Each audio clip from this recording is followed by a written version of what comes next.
Shut up and sit down.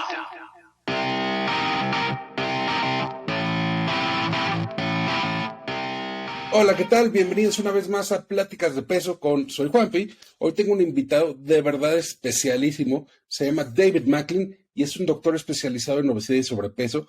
Él es un doctor que estudió medicina familiar en la Universidad de Toronto y aparte es académico en la Universidad de Toronto en la Facultad de Medicina. Entonces, vamos a platicar muchísimo sobre el método Macklin, que es un método para tratar el sobrepeso. Y pues nada, a darle. Va a ser una conferencia en inglés, así que van a tener subtítulos aquí. Así que, pues bienvenidos. David, how are you? Wow, fantastic. Thank you. I'm very excited to join you today. You know, we met right in a few months ago in Mexico, and I was very, very impressed with your public advocacy work. I'm very impressed with the kind of even the narrative that you shared. I think it's quite heroic. So it's my pleasure to support your work that you're doing in Mexico. I'm very, very happy to be a part of this conversation today. Thank you very much, and thank you for dedicating me your conference at that time. It was a real honor, and it was a very enlightening conference. And this is what we're going to share now with our people in our podcast. What is and why is the epidemic of obesity a world matter? I mean, it's the only disease that hasn't decreased in decades or in the past of time. It continues growing, and especially in Mexico, 74 million of people are living with obesity. What's going on? What are we doing wrong, and what are we not doing right? Sure. It's a great question. So just very quickly, some background. So I'm a family physician. I have for 18 years specialized in the, obesity medicine. I see 16 to 18 patients a day. I run multidisciplinary teams here in Canada. I am a co-author of our national guidelines. There's a guidelines, a scientific paper written by clinicians, physicians. That's a communication to both all Canadian clinicians, but also globally. It's being accepted as the communication of supporting those who struggle with weight clinically, how to support those who struggle with weight. So this is my background, and what we shout about from the rooftops in our clinical practice guidelines is the beginning of the answer to your question. So I don't know exactly how many people are listening. More and more, we think every month and every year, but we shout from the rooftops to invite people to consider that obesity is the science has changed, and we now understand obesity to be a real medical condition, which is primarily genetically conferred. Not many people know that almost 70% of someone's risk of struggling with weight in one's lifetime is conferred genetically, passed down from our mother and our father, probably somewhere around 14 to 1,500 different genes,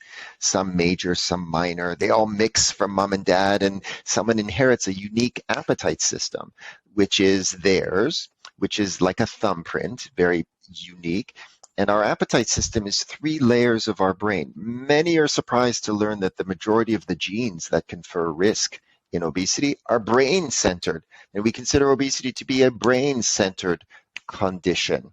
And our brains are built for a time when calories were scarce and when work was required for food. And this has collided with our modern food environment, what we call the obesogenic food environment, where there's ultra-processed foods and ultra-available food and ultra-portioned food and ultra-marketed food practices. And all of that collides with those who are genetically vulnerable and creates the risk of obesity, which we finally consider to be a progressive condition. I know I sometimes feel like the bearer of bad news. What I mean by that is that if someone is living with obesity, it becomes more and more difficult to manage over time. It's a progressive condition. It gets more difficult over time. And then finally, we speak about how obesity, and many people don't realize this, obesity is defended against by our brain. So as someone starts to lose weight, our brain will bookmark the highest weight. And as someone starts to lose, the brain will recognize. The brain is expert at recognizing fat loss and fighting against it. So the brain will defend against fat loss by increasing appetite, by making food more tasty, by decreasing metabolic rate, all in favor of more calories in and weight regain. And this, we say, then becomes the definition of a real medical condition. So we then take the next step and communicate to individuals, would you consider that this is a real condition and not your fault, and not about a flawed character or a lack of willpower, or you're not being disciplined enough, or you're not trying hard enough, or you're not finding the right diet, or you're not exercising enough. That's actually all nonsense. It's none of those things. And instead, you struggle with weight because you're with a real condition untreated. And then finally, the point that we bring up to answer your question is that treatment actually does exist. And so why are we now where obesity rates are rising is because we have not crossed to the point where the medical community is expert and efficient and ethical in their treatment of those struggling with weight. But the good news here, because that could all sound like bad news. The good news here is that actual effective treatment exists. And we haven't reached the stage where individuals living with obesity are meeting with healthcare professionals who are expert and effective at supporting those who struggle with weight. And that's this last step, matching competent and confident clinicians, because again, treatment exists, with patients who are living with the disease. That's this next step. That that podcasts like this actually will, we need to get there. Start to bridge that. But this brings me to a question. But what happened that the disease has spread so much? Because I don't know, a century ago, there weren't so many fat people or people with obesity, because it's not correct to call them fat people. People with obesity, I don't know, in 1920, I don't know, maybe 10%, 20% of the population had obesity. Now, 70% of a whole country, for example. So the modern understanding, the prevailing explanation for exactly the phenomena you're describing, which is ever increasing obesity rates globally, is this collision. Boom. Picture a planet and an asteroid. Boom. What is the collision? Between a brain built for a time when calories were scarce, which motivates us to food so that we survive and pass on our genes, colliding with the modern food environment.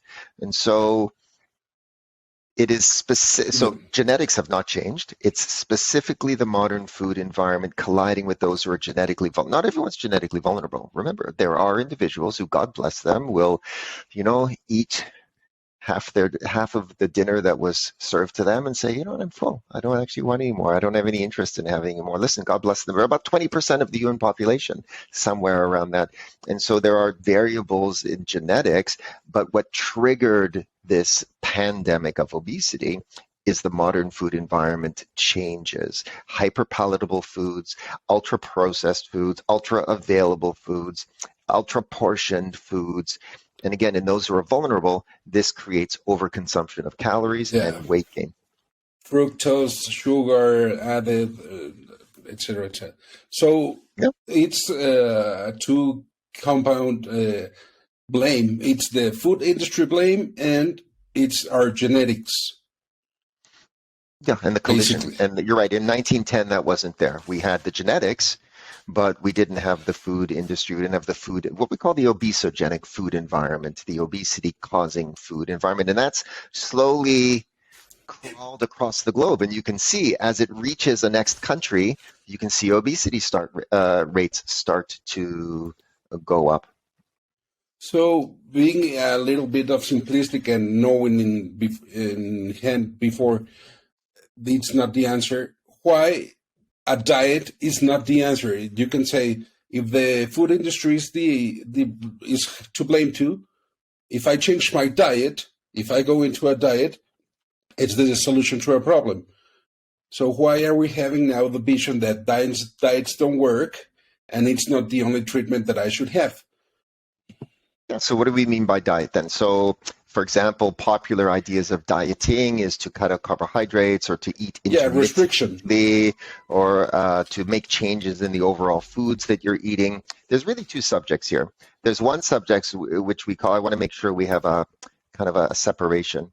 One subject is eating healthily. So when we talk about diet, we talk about, and we are not as humans confused how to feed other humans to promote health. So there is this concept, we are 95, 96, 97% there of what eating healthily means. Complex carbohydrates and fruits and vegetables and lean proteins and not too much added fat and not too much sugar, not too much alcohol. And we know how to treat humans, right? There's a kind of healthy eating. But then the other concept that diet takes on is, like you said, restriction or intermittent fasting or cutting out carbohydrates. And so the question becomes, well, why doesn't that work? The first reason why is because when an individual starts to lose weight, and if this isn't unfair, I don't know what is. Let's say an individual does take on a diet that ultimately results in less calorie intake. They're now thinking about their food, and any diet will work temporarily. So someone has gone from haphazardly thinking about food, eating most automatically on impulse and having justifications and rationalizations and not concentrating on their food, and now boom, they start a diet. They're going to cut out carbs. I don't know, fill in the blank. They're going to eat based on their blood type. They're going to eat Keto red diet and yellow, or whatever. whatever diet, whatever book they pick up. Now, all of a sudden, they're thinking about their eating. So already they're bringing what we call executive self-regulation to their eating behaviors. And ultimately, if the diet works, what that means is, in other words, if they're losing weight, it means that they are overall taking in less calories because, let's be very clear, not everyone knows this, our weight is primarily exclusively a product of overall how much energy we take in relative to how much we burn. We can't really change how much we burn. That number is quite fixed. That's an interesting new development in science. We cannot increase our metabolism. Even exercise will not increase the amount of energy that we're burning in a day. Again, I'm the bearer of bad news. And instead, weight loss will be a product of taking in overall less calories. And someone, if they take on a diet, bring more attention to their eating. And if they're losing weight, it's because they're overall eating less. But why would that not work? Well, the first answer is because something I mentioned earlier. If this The isn't unfair, I resistance don't know of the what is. body. But yeah, the resistance of the brain and the body, exactly. So the brain is expert at recognizing fat loss. If our ancestors were losing weight, it wasn't because of bathing suit season. It wasn't to look good for a wedding. If They our were going to ancestors die. the food supply was interrupted or illness were resulting in lower calorie intake and they were withering away. Exactly right. And so the brain is, in fact, some would say the main function of the human brain is to recognize fat loss and to fight against it. So what does that mean, fight against it? What does the brain do? The brain recognizes fat loss. By the way, fat cells make something called leptin. There's a hormone that gets released from our fat cells called leptin. And whatever the highest weight we reach, our brain will program that as the appropriate weight. That doesn't seem fair, but again, 20, 40,000 years ago, that makes sense. Whatever the best, highest weight we can get to is, the brain says, let's defend that weight. And how does it do it? As you lose fat, leptin levels start to drop because fat cells make leptin. So if you're losing fat, you're losing leptin. Leptin levels are dropping. The brain is exquisitely sensitive to dropping leptin levels. And in response, what does it do? It does two things primarily. It increases our appetite and finds food more tasty, and it decreases our metabolic rate. Of those two, by the way, the increased appetite is the much more complicit factor in the risk of weight regain after weight loss.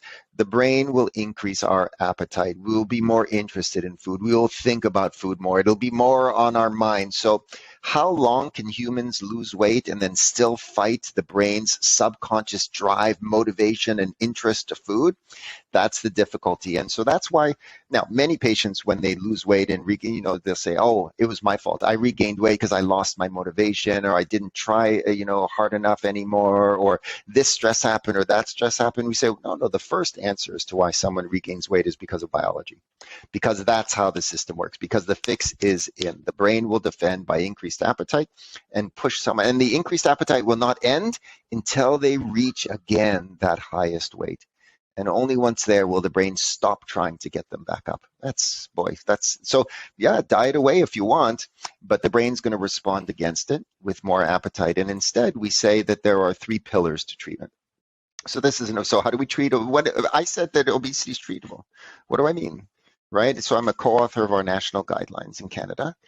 What we describe is that there are three pillars to treatment. There's behavioral therapy, and we can describe what that means. There is medical therapy, medications, really advancing now, a super exciting time in our field of medicine. And there's Uh-huh. effective and safe surgery. Yeah, those are the treatments. And if those treatments are working, people's eating and exercise levels can change. So the eating changes and the activity changes aren't the treatment, they're the outcome of treatment. If behavioral, medical, or surgery are working, then people's eating is changing and their activity levels are changing in favor of weight loss.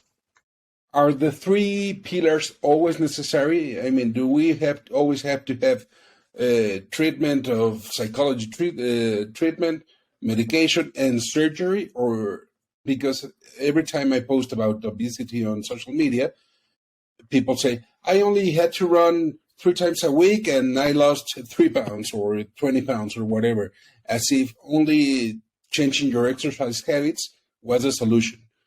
Do I have always to have the three treatments, or can I have one, two, three, or why do we need the three of them? Okay, so again, three pillars: behavioral therapy, medical therapy, surgery. You'll hear that exercise was not one of the pillars.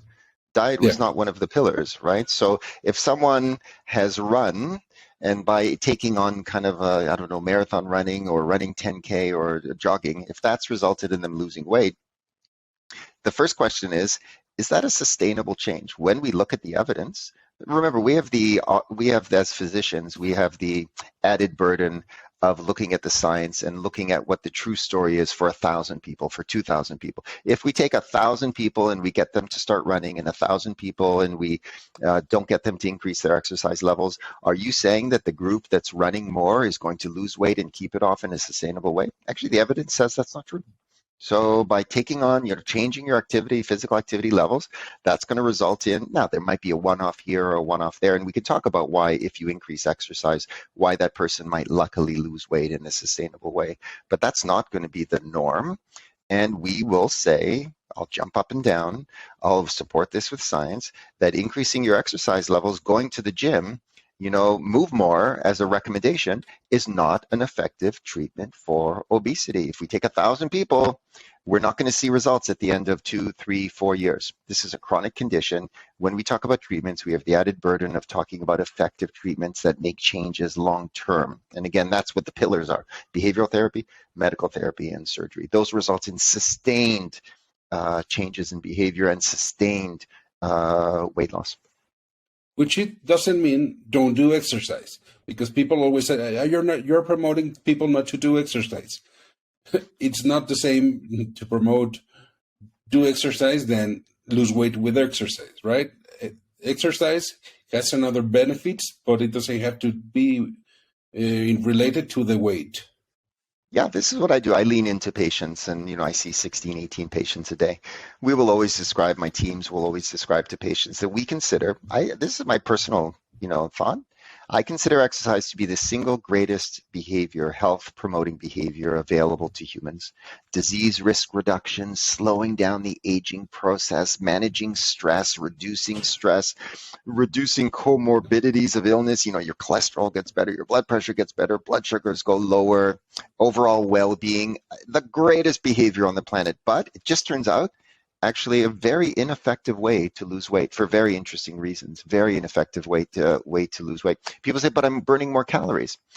This is kind of scary. This is a little bit of a digression, but our science around exercise and weight loss now rests around a theory called the constrained model of energy expenditure. What does this model suggest? This model suggests that if I tonight go on a treadmill and I burn 300 calories, someone say, well, I burned 300 calories. That's going to help me lose weight. We now have lots of evidence that suggests over the next few days, my body will organize to burn 300 calories less elsewhere. It'll burn 300 calories less that it was going to burn, but now it's not going to burn just to compensate for what I did. I'm not actually going to get credited those calories. What? Come on, that's not fair. I burned 300 calories, my body's going to burn 300 less elsewhere? Yeah. And by the way, 20, 40,000 years ago, that's exactly what you want your brain and your body to organize, to not increase your total energy expenditure, to not allow you to increase your total energy expenditure, and to stay more efficient. And so, yes, for that and many other reasons, exercise is the greatest behavior on the planet, but not an effective treatment for obesity. Please do it. Please do lots of it. The benefits are endless, except for weight loss. You'll be happy, but with overweight. Well, you'll have reduced stress levels. You'll age more slowly. You'll be more healthy. You'll yes, reduce stress and improve mood. But now, if you want to talk about weight management, well, let's talk about obesity treatment, because we have, again, 3 pillars to treat obesity, right? So now we can stop talking about exercise. Please do as much as you can. But if you want, that's the invitation we would offer to a patient. If you're interested, we can talk about actual effective treatment for the real medical condition that you struggle with. That was the beginning of today's talk, is describing why we consider obesity to be a real brain-centered, genetically conferred progressive medical condition. If you want to talk about treatment for this real medical condition, we can talk about it. There's 3 pillars. Yeah, medication, it's quite simple and quite understandable. Maybe it's an injection, a pill, or I don't know, something. But what is behavioral change, and how do we get the correct behavioral change? Because I have been talking about obesity about 6 months maybe, and I keep blaming myself when I go to the fridge and grab a piece of cheese or go to the store and buy some cookies. I keep blaming myself, and you at the beginning of this podcast, you said, and it's not your fault. So we can introduce the concepts of behavioral therapy based on the example that you shared today. First of all, yes, just to put aside medication for a moment, the logic of anti-obesity medications is defend against what we've talked about. The brain, as we lose weight, will defend against fat loss by increasing appetite, and that's actually why medications now exist. Medications defend you against that defense. Okay, so we can talk about medications more, but I'm putting that aside for a moment. So what is behavioral therapy? You called it a pillar, Dr. Macklin, a pillar of obesity management that can be effective, that can result in sustained behavior change and sustained weight loss. What does that mean? Well, interestingly enough, we already today began behavioral therapy. You might have missed it. Maybe your listeners missed it. We've already conducted the beginnings of behavioral therapy between you and me, Juan Pablo. What do I mean? There is a behavioral principle, and this is where we start our guidelines. We start our guidelines, and it's the headline. The headline is, real condition, not your fault, treatment exists. So behavioral therapy begins by addressing what we call internalized weight bias, the belief that someone has that this is their fault. Why is that important therapeutically? Because if Juan Pablo goes to the fridge and he grabs food and feels like he's overweight and he blames himself, he's going to feel demotivated. He's going to have automatic thinking patterns that say, here I go again. This is just like me. Even when I do well, I screw up. Even when I lose weight, I regain. What does that say about me? It says I'm not strong enough. It says that I don't have enough willpower. And the fact that I'm not strong enough and I don't have enough willpower, what does that say about my likelihood of succeeding? It says that I'm not likely going to succeed. And therefore, those thoughts will result in frustration and disappointment and demotivation. And so we'll have a demotivated person because they have thinking patterns that are now intrinsic to them, that they're struggling with weight is their fault. And so you'll see, I've already started behavioral therapy by inviting Juan Pablo and all your listeners to consider, would you consider that your struggle is valid and real and not because of a flaw in character? And so now someone has a setback. So could you imagine, and we call this resilience. It's one of the 8 components of behavioral therapy. What if Juan Pablo's response, what if one of the listeners' responses to a setback? We invite patients to understand, listen, sorry for the bad news. In managing any chronic disease, there will be setbacks. In managing obesity, there will be setbacks. There'll be off-track days. There'll be days you get on a scale and see a number not in your favor if you choose to weigh yourself. These setbacks are going to happen, and your story will not be written based on whether these setbacks happen. Your story will be written by how you respond. Can we help you with behavioral therapy understand your response to setbacks? Sorry, they're going to happen. Can you work on your response? Can you recognize and understand your response to setbacks? Because we talked about how it could be very demotivational. And so, so what would that sound like? What would someone who's received behavioral therapy, how would they respond to a setback compared to the example I just gave? How someone would respond to a setback? An example would be, oh, wow. In the aftermath of an overeating episode, let's say. Wow, what a great reminder of how this is a difficult condition that I'm meant to manage long term, and how I am struck by wanting and the desire and the drive to more calories in response to losing. What a great example of how this real condition is very difficult. Let me roll up my sleeves. Let me understand what were the circumstances that led to this event. If this was food that I feel was not valued, is not in the direction that I want to be going, let me analyze what happened. Let me talk to my team with what happened. Not shame, blame, and frustration and demotivation. Let me roll up my sleeves and let me figure out what I could do next time. Everyone understands that, for example, in their work, when a setback happens, they're in a lot of trouble if at their banking job, where they're a teller and something messes up, they're in a lot of trouble if, here I go again, I'm a terrible teller, I'm never going to be able to help anyone, clearly I'm not good at this job, clearly this is something that I'm never going to be good at and I'm not going to get better at it. And so, frustration, disappointment, and demotivation to be a good bank teller. But that's not how people respond at work to setbacks. Okay, so let me learn from this. What went wrong? Speak to my supervisor, have a plan in place for next time, and learn from the mistake as to what I could do and see if I could make changes that are more in the direction of what's important to me. So already we've talked about what we call the bookends of behavioral therapy, addressing internalized weight bias, addressing the belief that this is someone's fault. And we can challenge that because the science challenges that. And then on the other side of behavioral therapy, the first to the 8th module, the other side is helping someone with recognizing that how I respond to setbacks is a big predictor of my success. And you can help me change my thinking when I experience a setback. You can help me understand more that I have automatic thoughts that become demotivating, and I can recognize these thoughts and challenge them and actually roll up my sleeves and respond to setbacks in weight management like I respond to setbacks in other areas of my life. Oh, let me start working on that. There's a lot of things people don't have control over in their weight management path, their genes, the overall food environment that's around them. But how I respond to setbacks, you're saying that's something I can roll up my sleeves and work on? That's a project, that's part of behavioral therapy? Yeah, that's an example. That's 2 of the 8 components of behavioral therapy. What are the other 6 components? We don't need the whole explanation because we could take 5 hours of podcast. Here's another example. Patients often, when they're looking to lose weight, have expectations as to how much weight they should lose and how much weight they're going to lose and how much pounds per week. The ideal weight. The idea, I have an ideal weight, I have a target weight.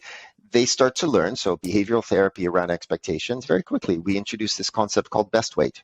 Let's call this the 2nd module of 8.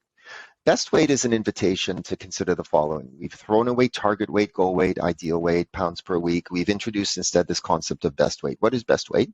It's an invitation to someone to understand that their mission is not losing weight. Their mission is to discover, to find, and to organize for themselves and to build the skills to find what is really the least amount of calories that I can take in while still very much enjoying my life. Let me work on finding my most modest lifestyle that still maintains a loyalty to fun and food and friends and socialization and celebration. Let me find that at an effort that feels sustainable and livable. Let me work on my behaviors, my most modest, enjoyable, sustainable level of effort lifestyle. I'll work on that. And then the invitation is just to stand back and let your brain and body tell you where that lands. All weight loss looks the same. People lose and then it slows and slows and slows and slows and slows and it pulls in somewhere. People formally call that a plateau.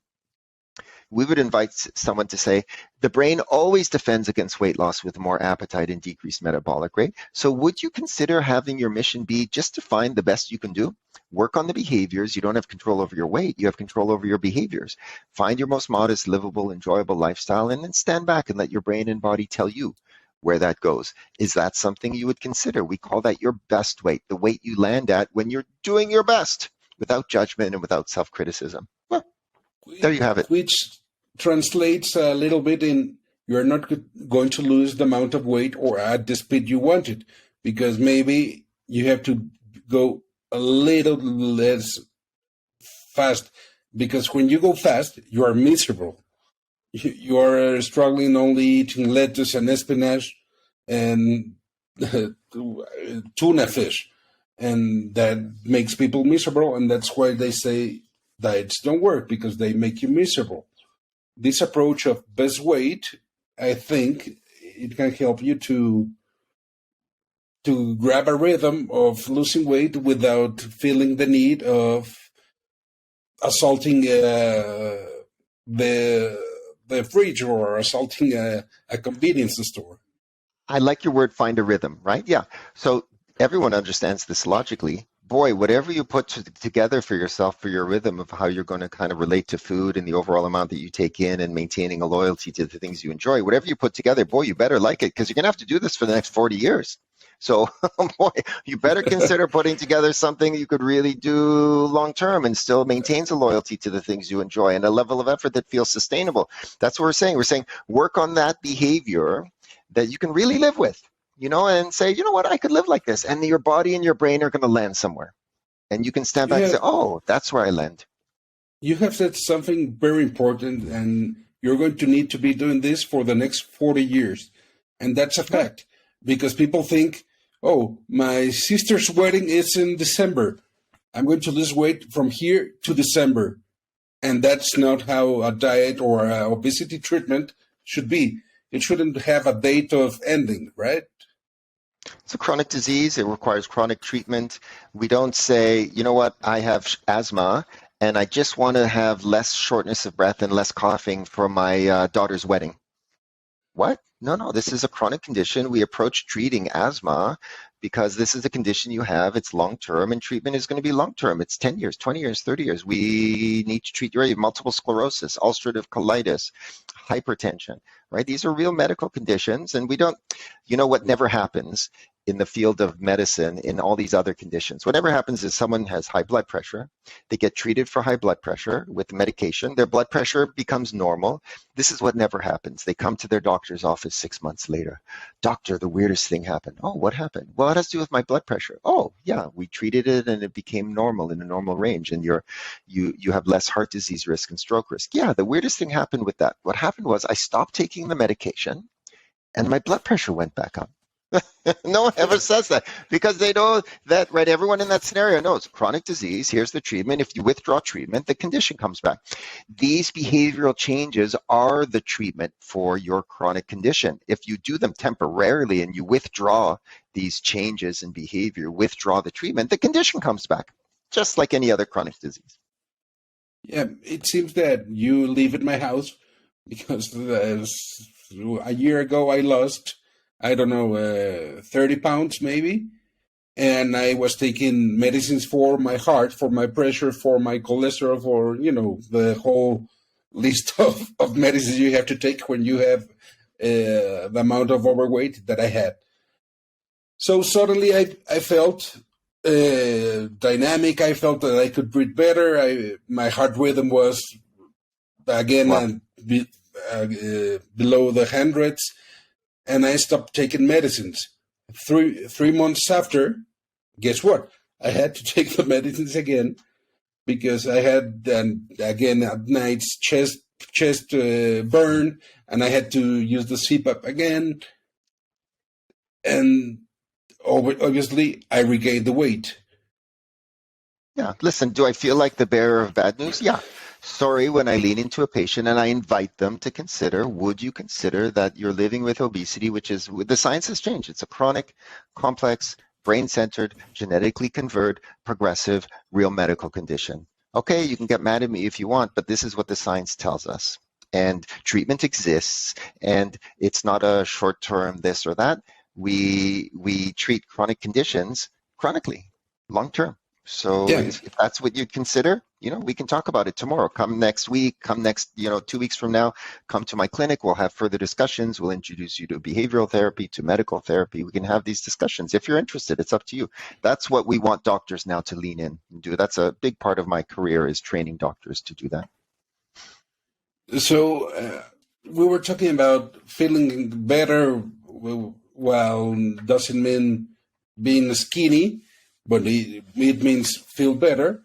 It reminds me of the Health at Every Size acronym.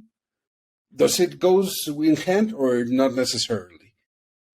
Yeah, so there's a lot in common with modern obesity medicine and the Health at Every Size group. Let's talk about the things that we have in common. Both groups, I believe, I don't want to speak for them, but I believe they would endorse that they believe that individuals living with obesity are subject to stigma and discrimination and bias, and this really should be reduced. and individuals who are living at a bigger size should not be the object of stigma and bias and discrimination. So agree. Where do we disagree?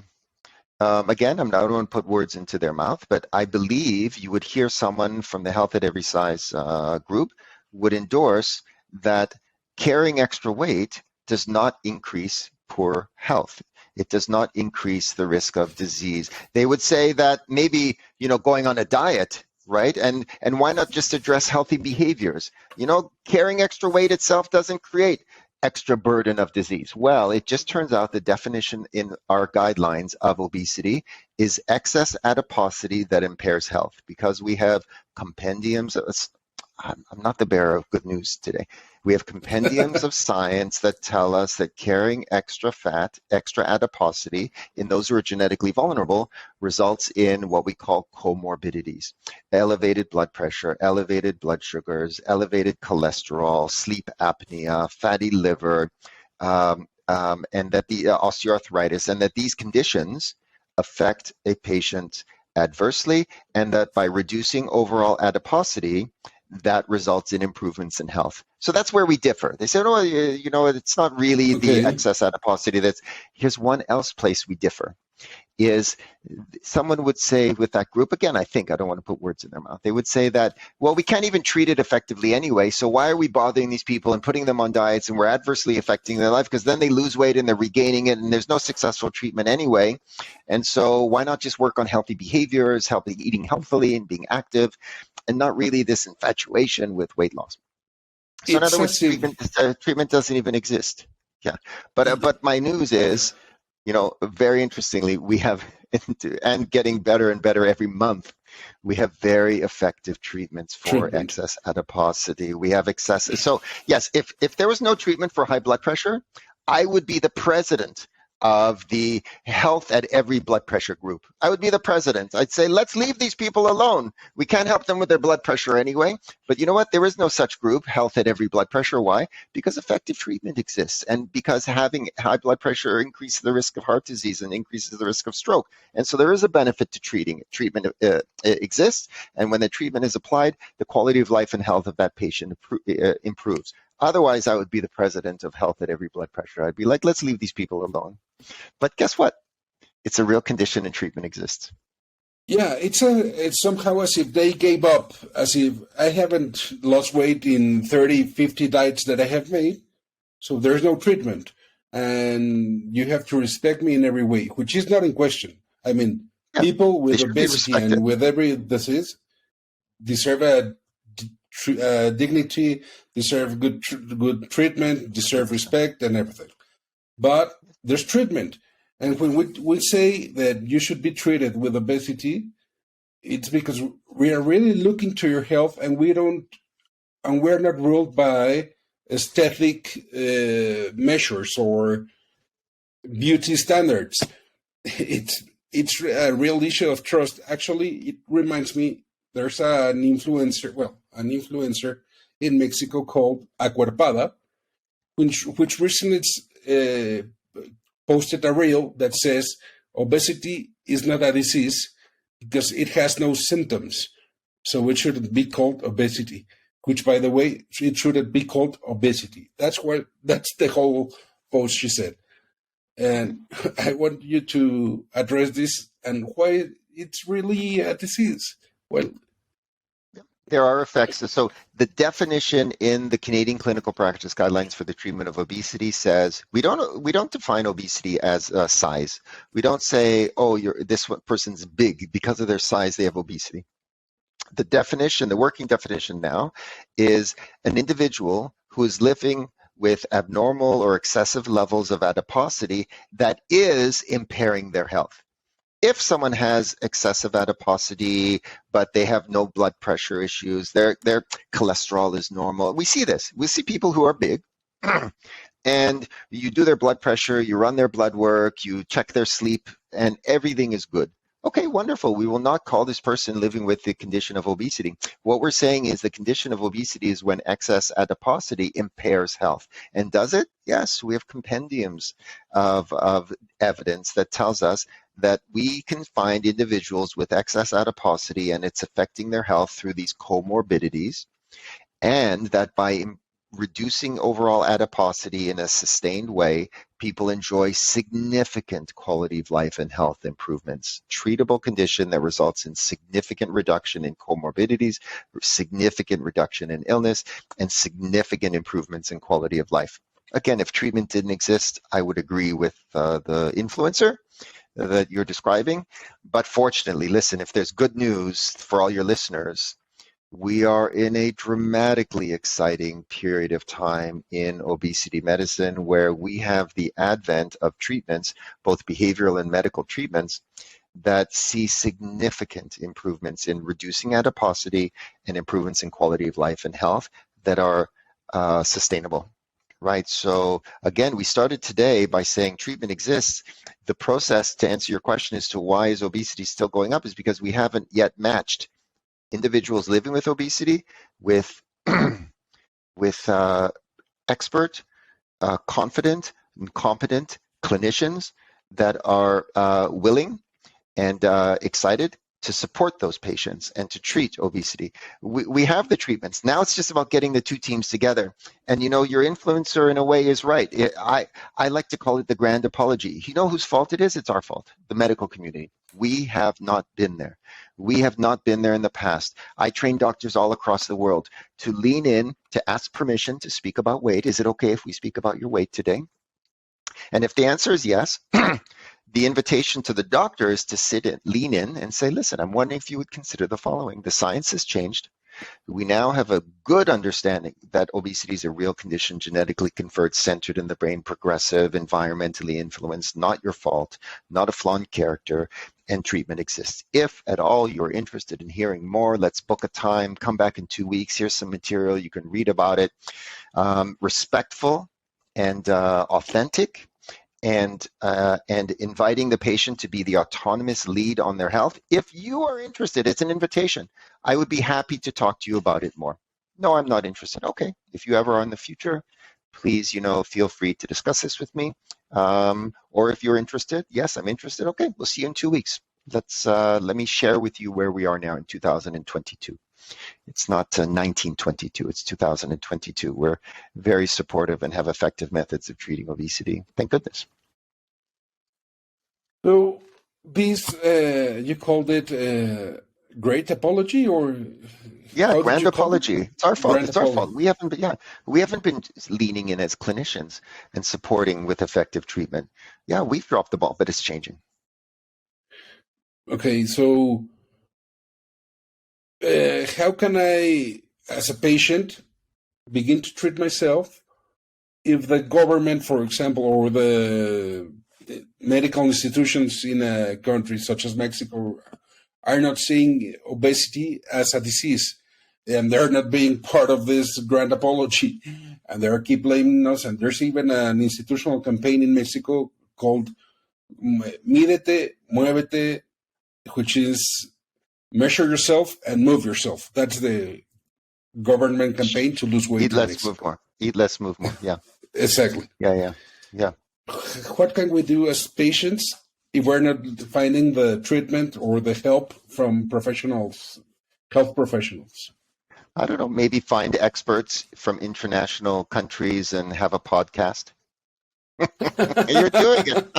You're one of the great examples of the answer to the question, Juan Pablo, right? Is to advocate for those and to we call it from underneath, or we call it from from a ground level is a phrase that we'll use in Canada, right? One person at a time, one politician at a time, one physician at a time, to create this type of a groundswell of communicating where we are now in 2022 by recognizing this is a real disease that's not someone's fault and that for treatment exists. And so I wish I had a magic formula for you and I could wave a wand. I'm telling you, we are further ahead in Canada. We've been working on this for 20 years. We have organizations nationally who have been communicating that obesity is a real disease and individuals are deserving of treatment. And we have now advanced in Canada to be certainly considered, if not the leading, one of the absolute leading countries in being able to recognize and support and treat those who struggle with obesity. It's just a matter of time because treatment is very effective. So slowly over time, and we need advocates like you. We need advocates like you communicating, activating patients, and those patients activating doctors. I have a friend who lost this amount of weight, and they're taking a medication that is safe and effective. They say to their doctor, "Why haven't you told me about this? Is this something I could do? Is this some right?" Let the conversations begin, and we'll see a slow. That was our experience. To answer your question, slow, day at a time, week at a time, month at a time. That's what it's taken us in Canada to do, and you're at a certain stage in Mexico as well. Hopefully, but there's I living with a sensation that we're hopelessly going to have obesity because it's a disease and it's in our genes. How can we prevent our children, my 3-year-old son, to become what I became? Such an important question, because I know it's a little secret I'll share with you, is that when you look at the science of obesity, and I've used the word a number of times that it's considered a progressive condition. I've said a few times it gets harder to treat over time. So what that means in medicine, when we have progressive conditions that are harder to treat over time, it means that it really actually becomes all about prevention, right? Early and earlier prevention. So you say, listen, I have a child. I will assume that, a significant genetic risk has been passed from my child, from me to my child, and that they're at risk of struggling with obesity. So is the food environment that is around us going to change? I can't bank on that. I wish I could say, there are changes at the level of the food industry that are showing that there's going to be less exposure of our children to the obesogenic food environment over the coming months and years. We are not even close. Listen, someday, and that's a really important principle, and I don't want to drop it and say it could never happen, but the food industry and the foods that we ultra-processed, ultra-portioned, ultra-available food in our society, I don't see it changing necessarily soon. So what can a parent do if they feel that their child has a risk of higher weight? The short answers are things like this. One, to communicate to a patient that if they are to a child that if they are struggling at all with their weight in their mind, that it's not their fault, and it's not something that they are doing or even need to act on now. We have to be very wary of introducing stigma to children. They already have internal critics feeling like there's something wrong with them. And if we add that, a parent or an authority figure says, "Oh, you need to lose weight, you need to go on a diet, you need to go to Weight Watchers, you need to," and this poor 13-year-old or 12-year-old or 14-year-old hears this message that something's wrong with me. My parent is telling me there's something wrong with me. And then they find that it's even difficult to change. So be wary, wary, wary of introducing stigma and bias from a parent to a child or from a doctor to a child. Please, please, please be super conscious. There's nothing wrong with you. A child needs to hear that you're great, you're perfect, you've got all the potential to be everything you need to be and everything you can be in the world. And everyone is different and everyone looks different, and genetics make different shapes and sizes, and there's nothing wrong with you and nothing is your fault. And there are behaviors like eating healthily and being active, and of course we can talk about that, but be wary, wary, wary of introducing stigma and bias to a child by telling them there's something wrong with them, because that would be the message. You need to lose weight. So that's one. Two is, if the outside environment is not going to change, then there is one place that you might have control over as far as the food environment that your genetically vulnerable child is subject to, and guess what? That's your home. And to try to make your home as safe a place where there's a nice balance of, yes, there may be some hyper palatable foods, but they're used kind of for celebration and enjoyment, and they have their place and time, but there is a real commitment within the family unit to preparing food and considering portions and for eating healthily and for eating moderately, and to create as much as you can a model in your home. And then one other thing, this is module number 5. How the human brain works for someone to struggle with weight is through a conditioning process. If every time before bed, the time before bed is paired with something tasty, there's a learning that takes place in the human appetite system, such that eventually the setting of the evening becomes a trigger of appetite. So I'll say it again.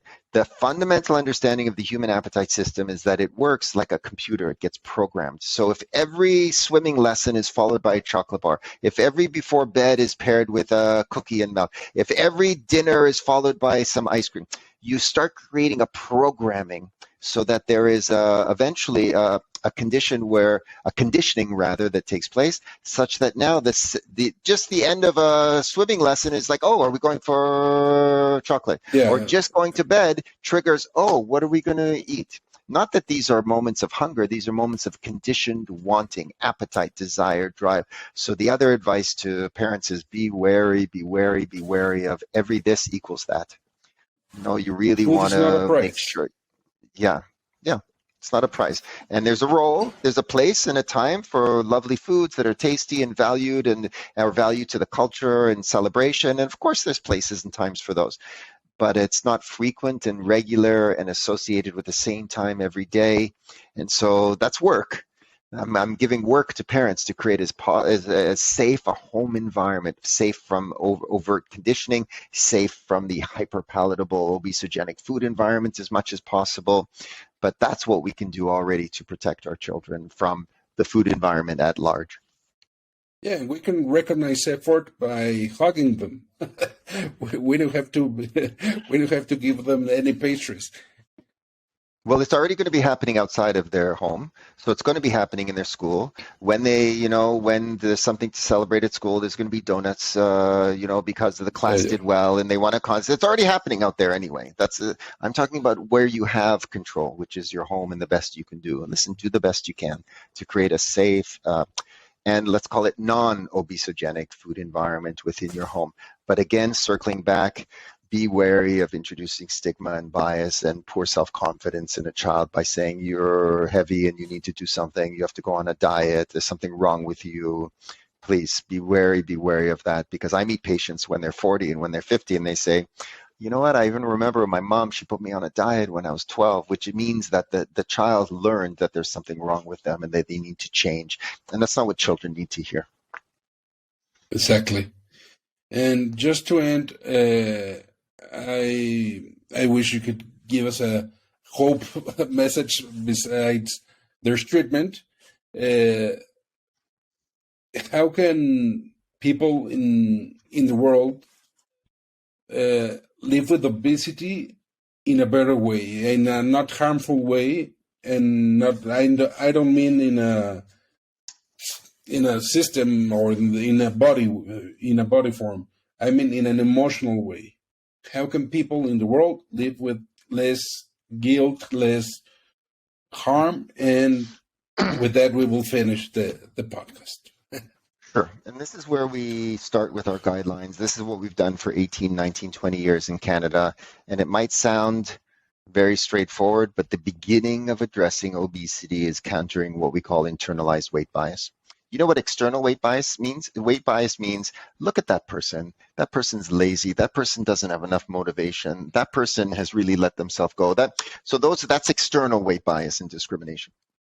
Of course, we know it's a real disease, so that's already starting to sound foreign to me, those kind of concepts. That doesn't even make sense to, what that problem, what the person's problem is, they living with depression, is they have no motivation, they're lazy. Why don't they just cheer up? We don't talk like that about other medical conditions. And eventually, but internalized weight bias is the internal belief that I'm lazy, I'm not strong enough, I don't have enough willpower, I should be just trying harder. And what does it say about me if I'm not succeeding? It says I'm not strong enough and I'm never going to succeed. And it is something I should be able. So that's where the beginning is. It's to start to counter internalized weight bias, and by helping individuals understand and by communicating the principles that, again, I'll leave it as a mantra. It's got, a mantra, 3 things: real disease, not your fault, treatment exists. Right?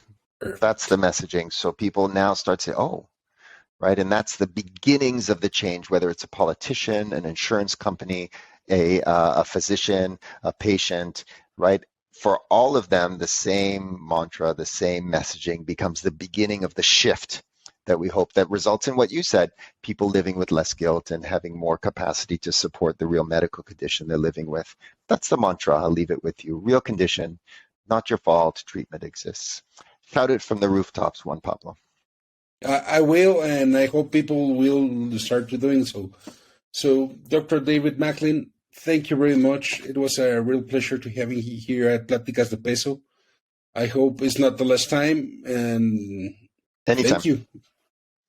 Yeah, my pleasure. So, thank you for your work, and keep doing the important work that you're doing. There's not nearly enough of you, and hopefully your team becomes bigger, and the influence that you have helps other individuals in Mexico. So, fantastic. I'm very impressed with your work. I was very taken by meeting you in Mexico at our conference, and congratulations for the important work that you're doing. Keep it up. Thank you very much. Such a kind words, and makes me real proud of myself, which is pretty uncommon. You should Thank you. Thank you very much, and that will be all. Nos vemos en el siguiente episodio de Pláticas de Peso, y gracias a todos. Compártanlo, escúchenlo. Dr. David Macklin, where can people contact you if they want to get in touch with you? If anyone wants to read all of these principles, and they're hopefully proficient to some degree in English, they should go to macklinmethod.com. Macklin Method, Macklin method. I will put it here. Yeah, there's a patient portal where they can go and they can read about each of these principles. Oh yeah, please send everyone and anyone. Perfect. Pues ya saben dónde buscar más información, macklinmethod.com, y pues nada, thank you very much. Gracias. Shut up and sit down.